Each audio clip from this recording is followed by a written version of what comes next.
talk about race, this is not some abstract discourse. It's a matter of wrestling with the most fundamental question that we'll ever have to wrestle with, which is, what does it mean to be human? What kind of human being are we going to choose to be? This is a quest for truth, and the condition of truth is always to allow suffering to speak.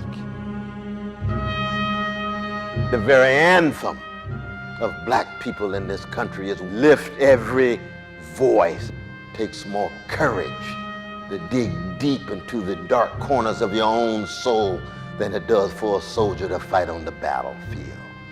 That's how you find your voice. You can play all kind of games as a spectator, but when you are involved, when it comes to your house and your loved ones, all of a sudden things shift.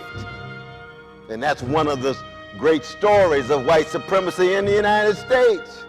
Are we actually going to keep track of the underside? The last thing you want to be is just well-adjusted to injustice. Or sooner or later you're going to reap what you sow. I can't breathe.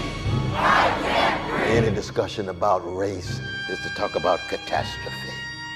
Lynching, terrorism, these are not problems, these are catastrophes. Psychically, structurally, institutionally. You're talking about race, you're not just talking about skill acquisition and information. You're talking about self-interrogation and social transformation. The ways in which subjectivities are constructed, the ways in which individuals are created.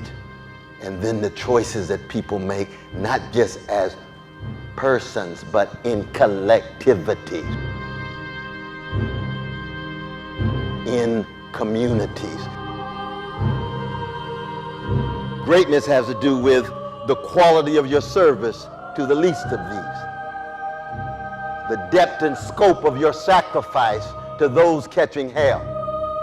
All human beings in the face of grief and death must objectify that grief, and through their moans and groans transfigure it into sound, then poetry, then language, and maybe be able to pass it on to the next generation so they will be able to live lives of some decency and dignity.